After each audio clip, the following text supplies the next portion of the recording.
Hello, everybody. I am Jake, aka Bomber, and I welcome you into Jobber Radio's monthly Deathmatch Rundown.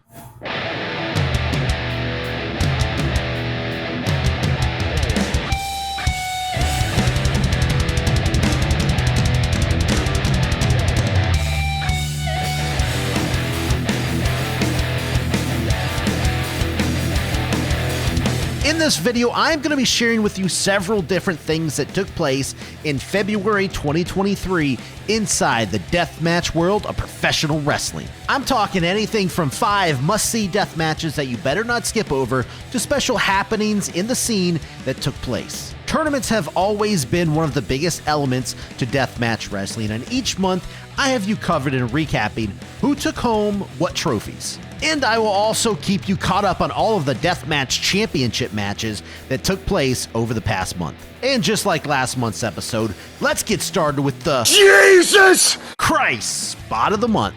You probably saw this one floating around on the internet already, but at Horror Slam's Blood Kings, Shane Mercer took on JJ Escobar, who came to the ring with his pal Kamikaze. Pretty soon after the start of this match, Kamikaze jumped into the ring to help Escobar, getting an immediate "Who are you?" chant. But don't you worry, because you will not be forgetting this guy by the end of the night, that's for sure. The spot came when Shane Mercer military presses Kamikaze up over his head, and the ref lights his back on fire. Mercer then chucks this dude out of the ring to send him flying through a door with light tubes attached to it, but he doesn't quite make it. But let's be fair to Mercer, he did launch this guy very far, and it was impressive, but it just wasn't quite far enough. After what looked like Kamikaze broke his arm, he just lays there, just still on fire. It doesn't look like he's rushing to put this fire out at all. Some staff comes in, maybe some fans. One guy pours some beer on his back. It's not looking good. Crazy enough, the stream of the show on YouTube misses a lot of the action. So does this other video on YouTube. But the best angle came from a Twitter video that you're seeing right here. As crazy as this was, to me, my favorite part was when Shane Mercer came in right after they pulled the hoodie off his back and gave the guy a powerbomb through the door in the light tubes, as if being set on fire and left to die was not enough. And that right there, folks, is your Jesus Christ Spot of the Month. February saw the second and third deathmatch tournaments of the year, both of which took place in H2O, and both of which had different substitutions. In fact, this was an entire month of changes in the deathmatch world. There was, I know Matt Tremont couldn't make it to the UK for ICW No Holds Barred tour. There were several other changes on different cards and different companies. Some title matches there were no shows, so there was a lot of stuff going on apparently and going around in February. But none of that's important. Let's talk about the King of the No Ring 2 tournament, which took place on February 5th, but aired on IWTV on February 17th. With the new first round matches set, we saw Aiden Bale take on Christian Ross and Ryan Redfield in the first match of the night. This match felt very quick, with Bale trying to get the submission win with the Texas Cloverleaf. But Ross broke that up with a trash can hit to the head and quickly put Big Red through a door with a Uranagi to get that first win. In the next match, Jimmy Lyon started things off by trading headbutts back and forth with Lady Blakely, which apparently resulted in a minor concussion, according to his Twitter post anyway. Regardless of all of that, Chondo did get the win after he pinned Cecilio Vega. Then next up, Mouse defeated Anthrax and Frank Bonetti after Mouse had a couple DDTs onto the concrete floor, followed by this face plant onto Bonetti. I mean, there were thumbtacks laying on the concrete floor also, but I think those were the least of his worries. In the last three-way match of the first round, Alex Stretch went through hell and sparklers to pull off the surprise win over Chris Bradley and Declan Grant. This brought us to the finals, where all the winners from the first round were facing off in a 4-way elimination match. In what I think was the best match of the tournament, Mouse was first eliminated after he tapped out in a crossface with glass being grinded into his face. Next to be taken out was Christian Ross when Chondo came off the top of a ladder with a double barefoot stomp onto the light tubes, sending Ross through the table. Oh, just a side note, I love how Jimmy Lyon came out and spread broken glass all over the floor, all while wrestling completely barefoot, as he normally does. I mean, it is what it is, people. So things came down to just Jimmy Lyon and Alex Stretch. And that's where Scrawny Shawnee helped duct tape light tubes around the body of Stretch, allowing him to climb up the ladder and hit a big splash through another table. Alex Stretch is the king of the No Ring Deathmatch! Yep, and that's it. Alex Stretch received his crown and joins Low Life Louie as a winner of H2O's King of the No Ring Deathmatch Tournament. And for the second tournament of the month, we are still looking at Hardcore Hustle organization. We are going to the Tremont Angels of Deathmatch tournament. This was an all-women's tournament with once again several dropouts. When the card was finalized, we had 7 ladies all looking to take home 1 trophy. In the first match, we saw triple threat action between Lady Blakely, Tara Calloway, and Mickey Knuckles. After what looked like Lady Blakely was knocked out cold from a full Nelson slam, Mickey Knuckles was able to later hit her pump handle slam onto carpet strips to get that win. Then we had the Doors of Deathmatch, where Jess Moss was taking on the first ever Tremont Deathmatch tournament winner, Kennedy Copeland. And you know what? I think there seemed to be a third competitor in this match working against Kennedy Copeland, and that was Barbed Wire. She had a little bundle of it stuck on her midway through the match, and the ref just, I don't know, he just didn't help out. He tried to help her for like maybe 2 seconds, and then kind of just gave up. So Copeland just wrestled the rest of the match with barbed wire wrapped around her back and around her leg. She would then hit a knockout shot, lock Jess Moss in a submission maneuver, and force her to tap out. In the third and final match of the first round, Sawyer Wreck defeated Ziggy Haim in a Bulldozer's barbed wire brutality match. Ziggy Haim showed a lot of energy and did a great job in her first ever death match, but she was no match for Wreck, who dominated pretty much the entire thing. The end came when Wreck gave Haim a choke slam into the barbed wire pit to finish her off.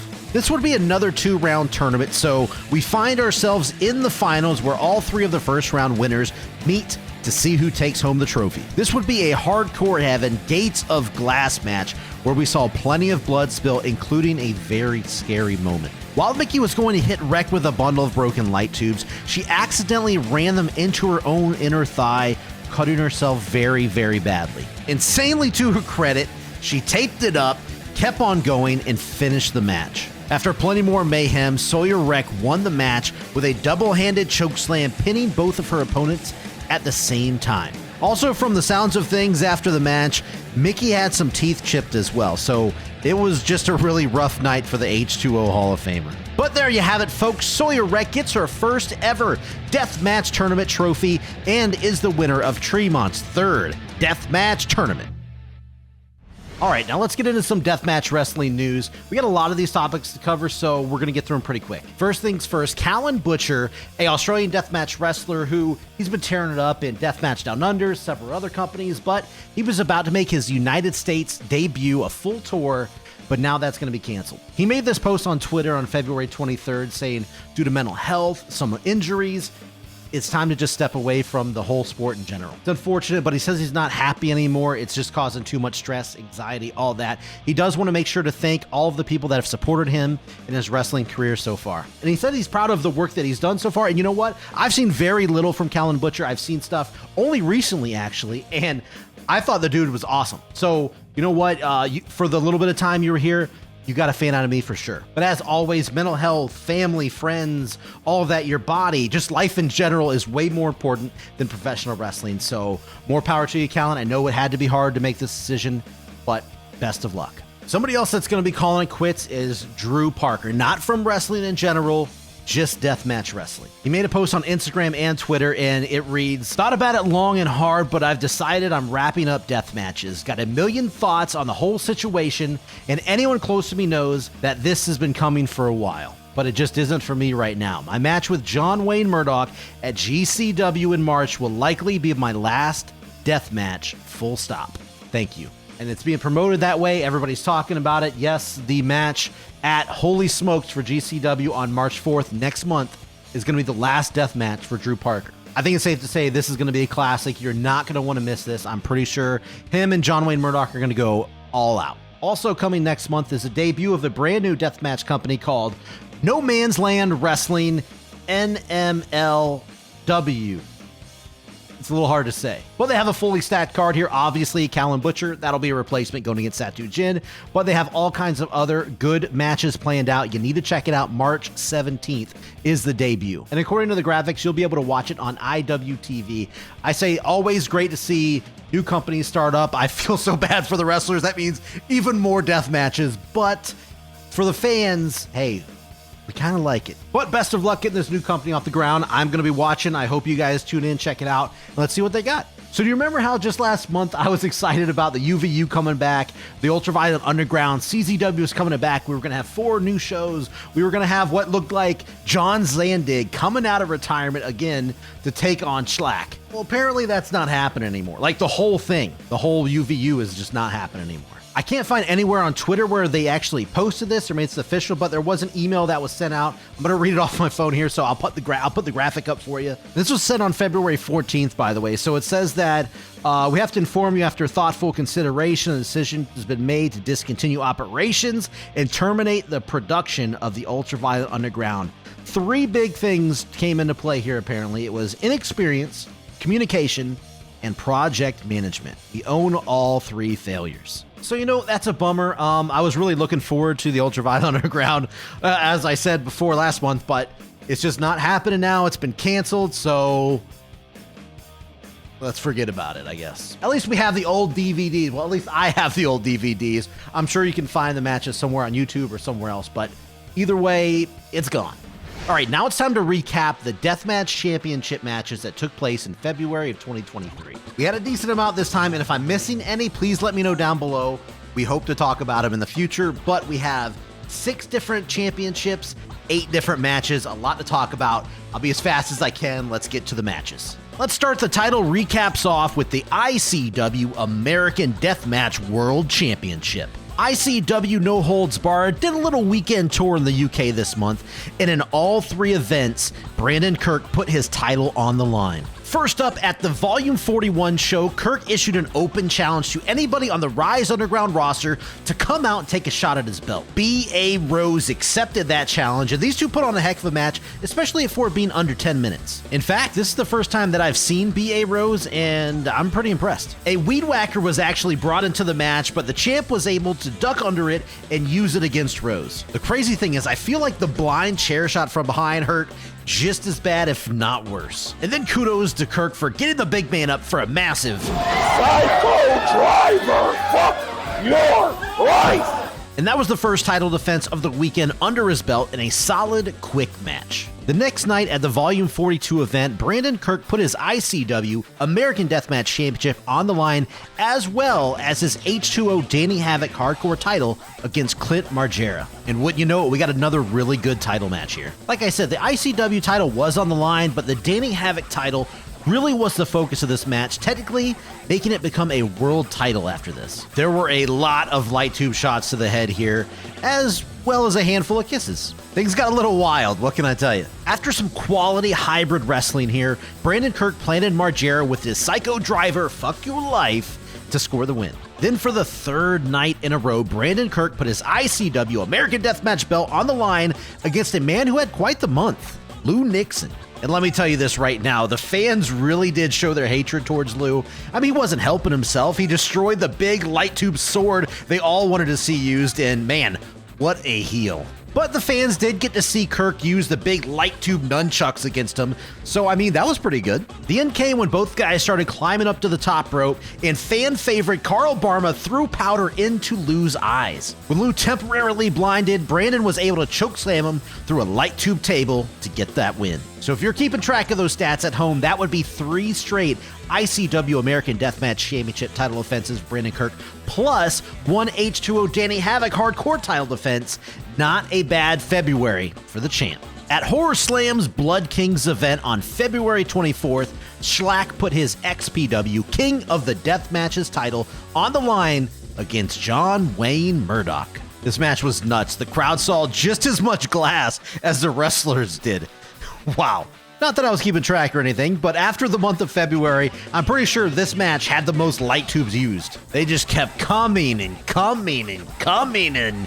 yeah, I think you get the idea. After the plume of light tube chemicals cleared the air, it was Schlack who landed the final blow to pin John Wayne Murdoch, meaning he is still the King of the Deathmatches champion. Little teaser for later, but I will go more into detail on this match in another segment, so stay tuned for that. The Horror Slam Deathmatch Championship was also on the line at this same Blood Kings event, and I want to say real quick, sorry about the footage here. There's no better quality on YouTube, so this is kind of what we're dealing with. This match came to be after Satu Jin cashed in his anytime title opportunity at the Friday the 13th show last month. He pretty much stole the title from Roar right after he won the tournament, so here we are, this is their one-on-one match, little rematch time. As you can see, no time was wasted bringing light tubes into the mix here.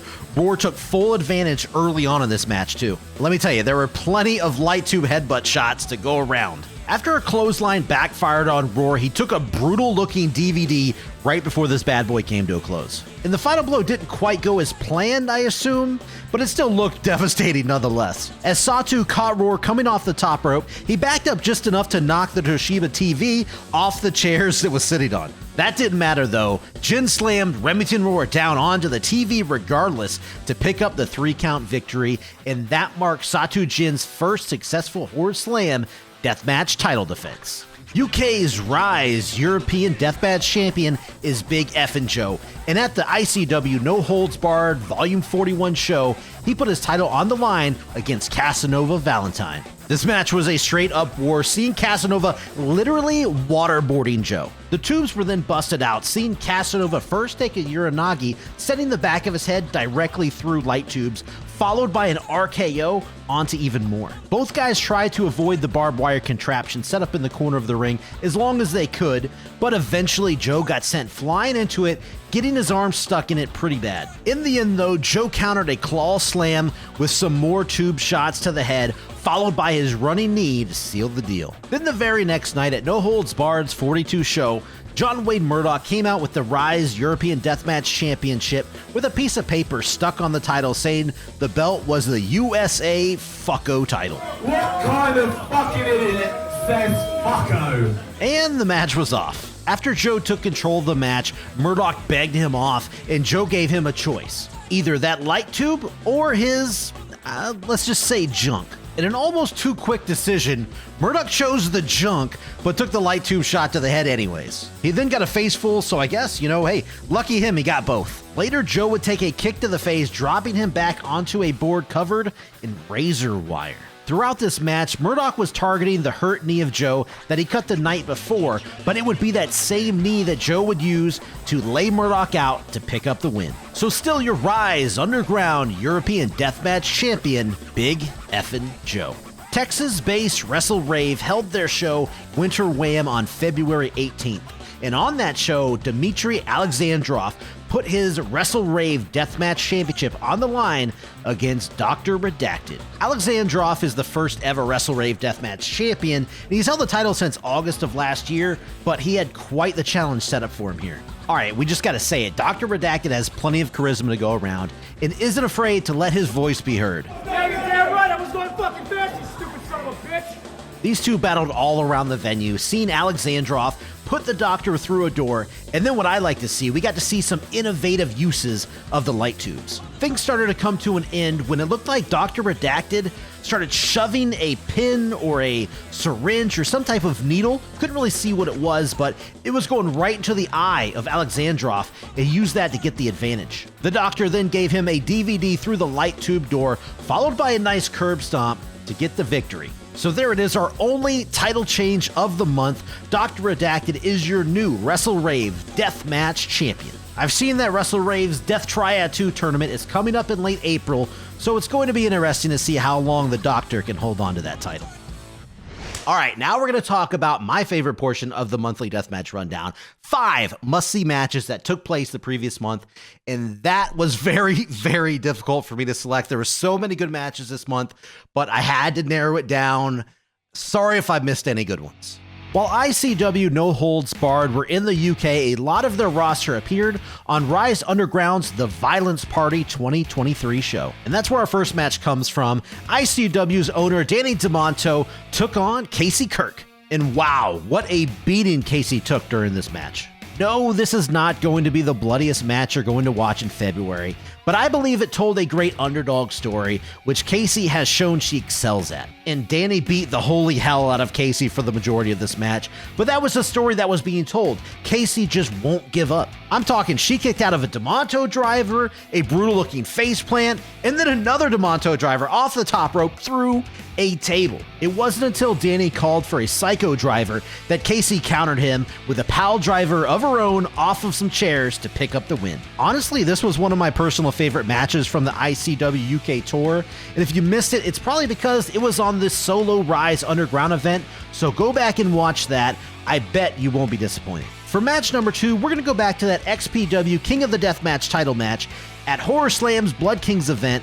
I wanted to point out a couple more reasons why you need to watch this match. Schlack always does a great job bringing chaos into a match, and this match to me was the epitome of chaos. I wasn't joking earlier when I said the crowd saw just as much light tube action as the wrestlers did here. There was a point where Schlack was going up to the top rope and Murdoch just drills him with some light tubes. You could just see them go flying straight into the crowd. I may be wrong here, but the fans sounded pretty happy, and my guess is they wouldn't want to have it any other way. One little nugget I want to point out is, in the middle of all this chaos as I describe it, Schlack decides he's going to work the arm. I love that. And then on top of all this craziness going on, Schlack decked the referee with his title only to get taken advantage of by Murdoch. Can you imagine if a belt shot ended the match after all this? I love the false finish here where Murdoch thought he won the title, but Schlack put his foot on the bottom rope, leaving the ref not to call the 3 count. Schlack then decked Murdoch and slammed even more light tubes down on top of his face to pick up that win. After a few choice words, John Wayne Murdoch exited the ring, and I think the fans went home happy that night. Next up on the docket, we are getting rid of that ring because we did have a good amount of no-ring death matches this month, but one that you better not miss is the 15-minute war between Casanova Valentine and Kit Osborne. This took place at New Fear City's This Is the End event, and let me tell you right now, this was a fun match. These two fought out into the bar area. They used fans, beer bottles, they used light tubes, obviously a garden weasel, barbed wire doors, gusset plates, wet floor signs, tons of sand, oh yeah, also Satan's cock. The fans here were so wild, and they added so much to this match that really helped shape the environment of this entire show. By the end of this thing, Casanova Valentine forced Kit to submit to Satan's cock. Yep, that is a sentence that I just said. Casanova gets the big win here, and I say stop what you're doing right now. Hit pause on this video, go over to IWTV, watch this match, then come on back, type in the comment section, go ahead and thank me. Don't worry, I'll be here waiting. For match number 4, Lou Nixon took a trip to the United States to take on Drake Younger at XPW's Pleasures of the Flesh event. Before we get into this, I know Drake Younger is a hot button topic right now online, and I just want to state this right here, right now. I have zero interest talking any political views in my videos. I just want to talk deathmatch wrestling, okay? Now let's get on to the match because, man, it was good. They started things slow with a little teasing of the light tubes and continued to build the match up more and more and more as it went on. I do want to point out a scary spot here, though.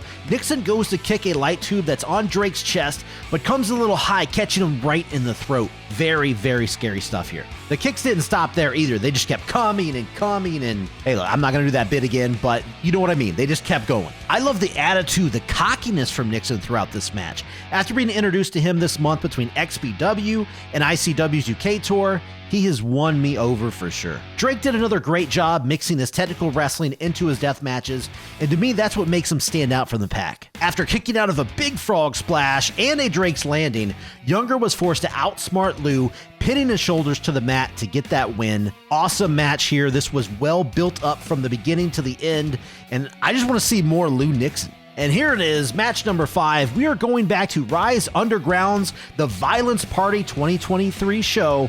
I have to bring up this match between father and son. To be perfectly honest, I am not too familiar with UK's deathmatch scene, and I probably would have missed this if it weren't for ICW partnering up with them this past month. So kudos to everybody involved for more recognition in the deathmatch world. This definitely was a story-driven match, with Iceman coming in as the father, a UK deathmatch legend, taking on his son, Jack Harrop, who wants to take his dad out because he says he's holding him down. From the sound of the bell, this match was off the rails and brought tons of drama and, yes, buckets of blood. This match went nearly 20 minutes, and we saw light tube tables being used. We saw thousands of thumbtacks, including the dreaded barefoot thumbtack spot. This was a last man standing match, and I have to say the finish to this thing came very, very close to being the Jesus Christ spot of the month, but a guy burning alive slightly, only slightly, edged this out. With that said, I love the creativity here. Jack hammered a block of wood with nails in it into the center of the ring. Little warning to you right now, you need to look away if you get squeamish because it's about to get a little wild. I warned you. Okay, so Jack places his dad's head on the block of wood and proceeds to nail his ear into the block. I am talking nail through the ear. As horrifying as all this was, I think it is a fantastic finish, preventing Iceman from getting up to answer the 10 count, giving the win to his son Jack. That's freaking great. The crowd absolutely loved this match. I'm sure it means more to the fans who've been following this story, but even as an outsider, I have to tell you, I think this match was without a doubt a must-watch for February of 2023. All right, guys, that is it. I hope you liked the video. I hope you like Deathmatch Wrestling in February of 2023. I had a lot of fun putting this video together. It's a lot of work, it is, but next month is going to be even bigger for Deathmatch Wrestling. There are so many shows, so many matches to cover. I hope you guys come back next month for the next month's episode. Please let me know down below, what do you guys like about the videos? What do you not like about the videos? What do you want to see more of, less of? Just give me any kind of feedback, any and everything. For real, you're not gonna hurt my feelings. I promise you that. All right, before the video outro, I gotta tell you this, but don't skip the video outro. It's a good little montage I put together at the end, so stick around for that at least. But I will say, go to IWTV, subscribe, get a subscription there. Definitely worth it. Fight TV, Fight Plus, get all of that stuff. Premier Streaming Network, all these things you need to get on because you're missing out on all the stuff. What if that's a little rich for your blood? I understand. Come on back here. I got you covered. We'll talk about everything that happened in March of 2023 in the deathmatch world of professional wrestling. But as I close, I will always say this: don't be a dick, don't be a pirate, okay? Go out there, pay the ones that do what we all love. Peace, everybody.